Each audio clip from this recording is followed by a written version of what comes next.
Hi, good day everybody, and welcome to the kitchen. Listen, I have a question for you.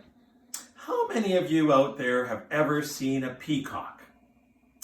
When we lived in Victoria, there was a place called Royal Roads, and they had all kinds of peacocks that roamed the grounds on that place. It was amazing.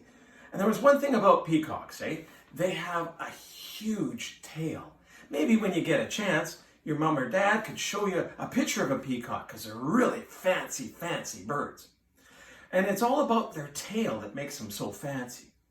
And I have a story about a bird that had a little bit of a problem with a tail. It's called Gertrude McFuzz. And I give you thanks, and it's Dr. Seuss wrote it. And I give thanks to Random Book House for letting us read it on the net. So the story I want to talk to you about is Gertrude McFuzz. Let's start the story. There once was a girl bird named Gertrude McFuzz, and she had the smallest plain tail ever was. One droopy feather. That's all that she had. And oh, that one feather made Gertrude so sad. For there was another young bird that she knew, a fancy young birdie named Lola-lee-loo. And instead of one feather behind, she had two. Poor Gertrude. Whenever she happened to spy Miss Lola-lee-loo flying in the sky, she got seriously jealous. She frowned and she pouted. Then one day she got awfully mad and shouted, "This isn't fair. I have one and she has two. I must have a tail just like Lola-lee-loo." You see, there's her two tails, and there's Gertrude's only one tail. I wonder what's going to happen here. So she flew to her uncle, a doctor named Dake, whose office was high in a tree by a lake. And she cried, "Uncle Doctor, oh please do you know of some kind of pill that will make my tail grow?" "Tut, tut," said the doctor. "Such talk, how absurd! Your tail is just right for your kind of bird."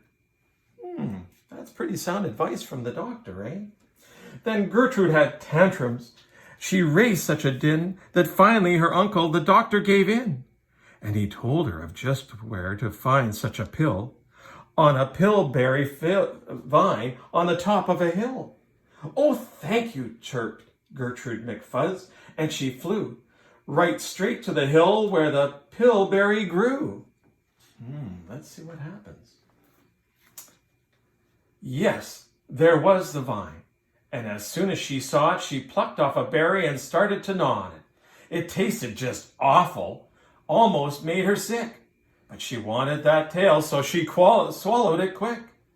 And then she felt something happen. She felt a small twitch, as if she'd been tapped behind by a switch. And Gertrude looked round and she cheered. It was true, two feathers exactly like Lola-lee-loo. Then she got an idea. Now I know what I'll do. I'll grow a tail better than Lola-lee-loo. Oh, this sounds kind of, I don't know. She's got her two tails. She should be pretty happy with that. These pills that grow feathers are working just fine, so she nibbled another right off of the vine. She felt a new twitch, and then Gertrude yelled, "Whee! Miss Lola-lee has only two and I have three." Then when Lola-lee-loo sees this beautiful stuff, she'll fall right down flat on her face, sure enough. "I'll show her who's pretty, I certainly will. Why, I'll make my tail even prettier still." Uh-oh. She snatched at those berries that grew on that vine. She gobbled down 4, 5, 6, 7, 8, 9. And she didn't stop eating young Gertrude McFuzz till she'd eaten 3 dozen, that all there was. If she ate 3 berries and got 3 tails, and now she's eaten 3 dozen, oh my goodness. Then feathers popped out with a zang and a zing. They blossomed like flowers that bloomed in the spring. All fit for a queen What a sight to behold! They sparkled like diamonds and gumdrops in gold, like silk, like spaghetti, like satin, like lace. They bursted out like rockets all over the place. They waved in the air and they swished in the breeze, and soon were so as long as the branches of trees. And still they kept growing and popping and popped until long down the sundown, they finally stopped. And now, giggled Gertrude, the next thing to do is to fly straight home and show Lola Lee Lou. And when Lola Lee sees these, her face will get red, and she'll let out a scream, and she'll fall right down dead. Oh, look at the tail. Isn't that a huge tail? My goodness. Let's see what happens. Then she spread out her wings to take off for the ground, but with all those feathers, she weighed 90 pounds. She yanked and she pulled and she let out a squawk, but that bird couldn't fly, couldn't run, couldn't walk. Oh no, now her tail is so heavy. It says it weighed 90 pounds. Holy mackerel, 90 pounds of feathers. And all through the night, she was stuck on that hill. And Gertrude McFuzz might be stuck there still. If good Uncle Dake hadn't heard the girl yelp, he rushed to her rescue and brought along help. Oh, look at the help she brought. To lift Gertrude up almost broke all their beaks, and to fly her back home it took almost 2 weeks. And then she took another week or 2 more to pull out those feathers. My Gertrude was sore.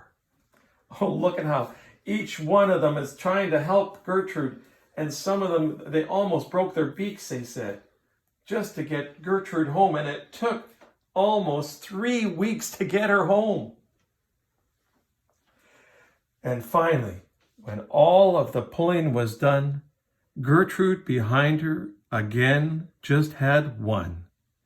That one little feather she had as a starter. But now that's enough, because she's smarter. Quite a story, eh? Isn't that a story for today? So there's something, I bet you Gertrude McFuzz will have a story to tell her family about how she ate all those berries and ended up with just one tail in the end. Well, thank you for sharing this story with me today, and have a great day, and we'll see you next time in the kitchen. And remember, Dr. Tam said, wash those hands and keep 2 meters apart or 6 feet. Bye for now from the kitchen.